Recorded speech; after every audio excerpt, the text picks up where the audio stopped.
Halo teman-teman, ketemu lagi dengan Mel and Vel. Kali ini kita akan berbagi cerita mengenai para perantau yang tinggal di Belanda. Di program ini, kami akan menemui teman-teman Indonesia atau juga dari negara lain yang akan membagi pengalamannya di perantauan. Semoga terhibur.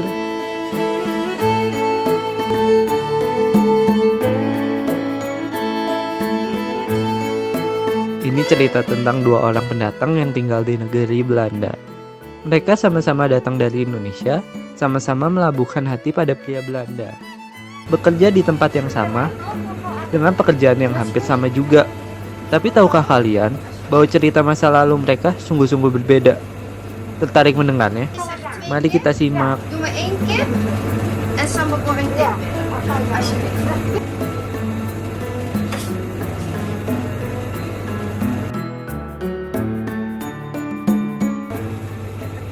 Inilah tugas utamaku saat aku bekerja, menyambut pelanggan, menyendok menu yang mereka inginkan, sekaligus menempatkannya di kotak yang sesuai. Kemudian menerima pembayaran yang dapat dilakukan dengan uang kontan ataupun menggunakan kartu. Sesekali aku menjelaskan lebih rinci menu apa saja yang dijual.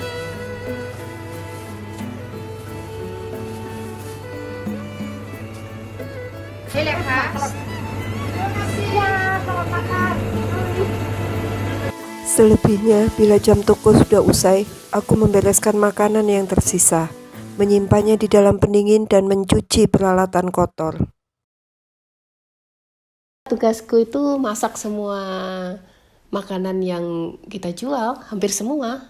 Bikin ya? Dari bumbu basis sampai itu semuanya. Terus aku masak juga daging.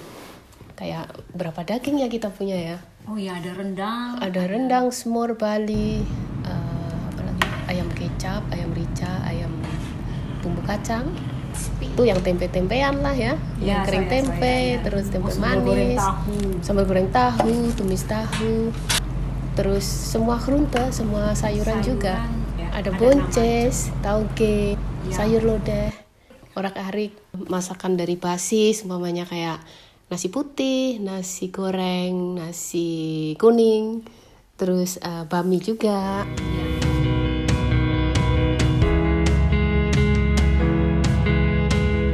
Belum aku bikin snack, bikin lemper lah, bikin pandan cake. Yang paling kurang suka, yang lama ya, dulu itu nusuk sate. Setelah masak, cuci-cuci, maksudnya alat-alat masak itu.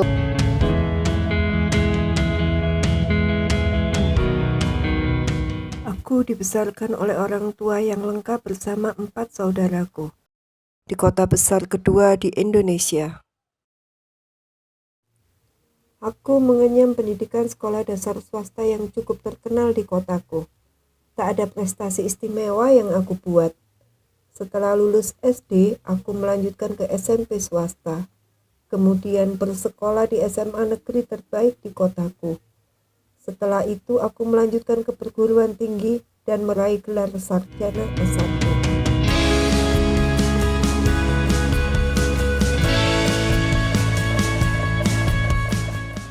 Kamu zamanmu sekolah dulu itu maksudku juara.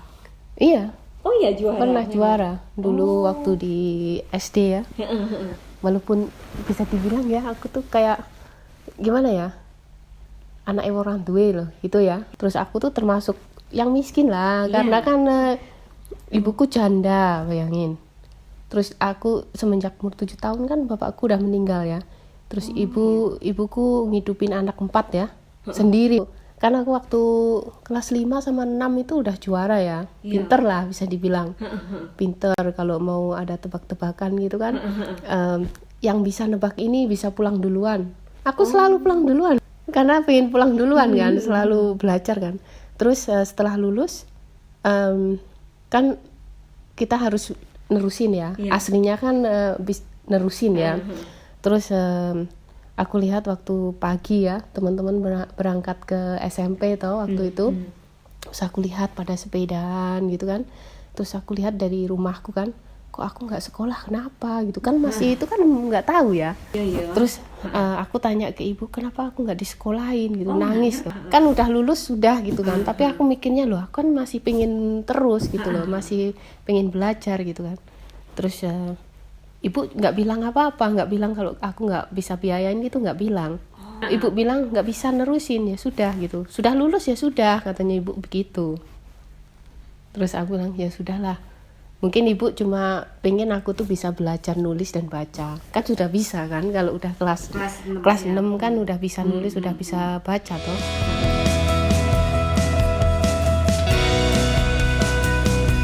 Aku umur 13 tahun itu udah dibawa ke desa lain ya. Ceritanya depan rumahku itu agak ke bawah, rumahku agak ke atas gitu toh. Itu punya anak ya, itu nenek-nenek punya anak di desa lain, itu guru ceritanya kan. Anaknya nenek yang di depanku itu guru. Itu cari baby sister ya, suruh ngomong anaknya kan. Terus dia lihat aku kan udah lulus sekolah, nggak nerusin, berarti kan jobless ya. Terus ditanya, kamu mau kerja di situ nggak? Aku tadinya takut, anaknya 3, sementara aku sendiri masih anak-anak. Terus ibuku bilang, ya sudahlah kamu ikut mereka, kan ibuku tahu masih kenal gitu loh, jadi vertrouw lah ya, jadi percayalah ya, maksudnya in goede handen gitu kan. Terus aku dibawa ke sana, tahan 1 bulan atau 2 bulan gitu kerja di sana, tidur di sana. Terus tadinya aku ditanya sama mereka, kamu mau digaji apa diterusin sekolahnya? Aku sudah seneng toh. Aku mikir langsung, aku mau dibayarin sekolah. Terus akhirnya tapi ibu bilang nanti kalau ditanya suruh bayar gaji aja gitu kan. Butuh uang kan ibu kan. Terus akhirnya aku inget kan pesan ibu begitu kan. Ya sudahlah. Terus akhirnya di situ satu bulan kalau nggak salah, aku nggak bisa karena aku kan nggak punya pengalaman kerja. Jaga anaknya orang kan nggak punya. Aku sendiri masih umur 13 tahun, masih underage lah, masih nggak bisa loh. Aku waktu itu juga nggak bisa apa-apa, nyuci bajunya orang satu keluarga pakai tangan, bapak ibunya, terus anaknya 3-5 orang. Suatu hari anaknya yang paling kecil jatuh bukan salahku ya, mainan sama masnya waktu itu. Terus kalau nggak salah didorong sama masnya, dia jatuh keluar darah. Aku dimarahin toh, terus akhirnya aku nangis terus aku minta pulang kan. Namanya anak kecil dimarahin ya takut lah. Gajiku kalau nggak salah waktu itu, ingatku 1 bulan aku di sana. Digaji itu dulu 20.000 tahun 93 kalau nggak salah ya. Terus sama ibu akhirnya gajinya itu dibeliin cemple, tahu anaknya kambing kecil itu loh, cemple. Selalu begitu kalau aku kerja itu uangnya selalu dipakai buat keluarga ya. Itu pertama perjuangan. Selesai magang di sebuah harian di kotaku, aku diterima bekerja di sebuah bank asing. Gaji pertamaku, seperti kebiasaan di kota besar pada umumnya, dihabiskan untuk mentraktir teman-teman. Aku bekerja selama hampir 3 tahun di sana. Bank tersebut berlokasi di mall terbesar saat itu. Kalau setiap hari makan siang di mall, gaji sebulan hanya cukup untuk makan siang saja.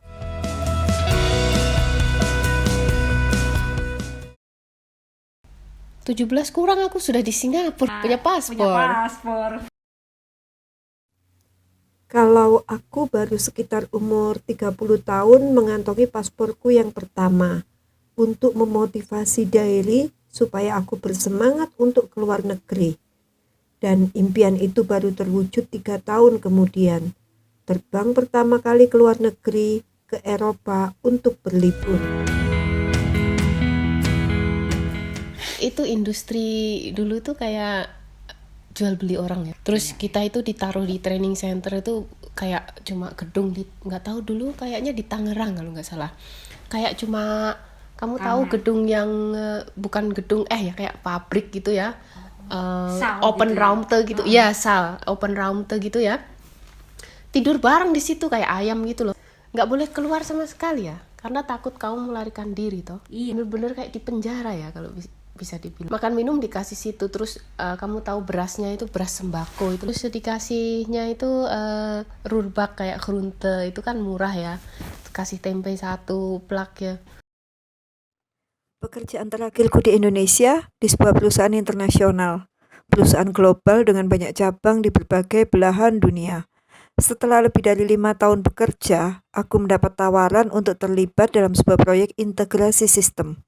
Proyek ini melibatkan semua cabang di seluruh dunia yang dikelompokkan berdasarkan wilayah. Aku terlibat untuk wilayah Asia Tenggara yang membuatku bepergian antara Singapura, Malaysia, Filipina, dan Cina. Karena proyek ini cukup prestisius, dalam setiap kunjungan tugas, kami diberi fasilitas menginap di hotel bintang 5. Namun demikian, karena tuntutan kerja juga tinggi, jadilah hotel-hotel tersebut hanya sebagai tempat untuk mandi dan memejamkan mata beberapa jam saja. Karena keesokan harinya hanya ada meeting, kerja, dan kerja. Terus ke Singapura 2 tahun itu yang ikut bos yang super duper itu kan. Terus pulang di rumah berapa bulan gitu, 2 bulan. Sempat di rumah. Ya udah pulang. Berangkat ke Taiwan. Terus di Taiwan di rumah berapa bulan ya? Nggak tahu, 3 bulan atau so. Terus ke Hong Kong ini. Hong Kong yang paling lama. Tahun sih. Pertama itu 2 tahun. Terus kedua 4 tahun, terus ketiga 10 bulan. Kalau masalah kerjanya sih hampir sama ya. Tapi kebanyakan jaga anak. Yang jaga oma cuma yang di Taiwan itu. Vel, kamu nggak lapar toh, Vel? Iya, mulai lapar. Ayo makan. Kamu nggak mau mie ayam?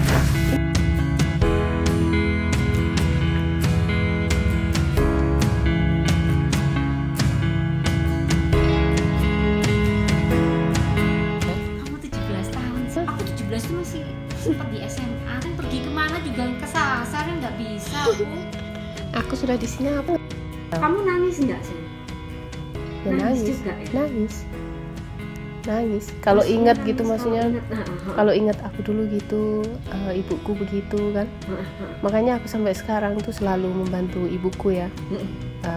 Masih tetap sih, aku masih tetap orang yang sama, cuma perjalanan hidupku tuh gimana ya kalau dibilang perjuangan ya.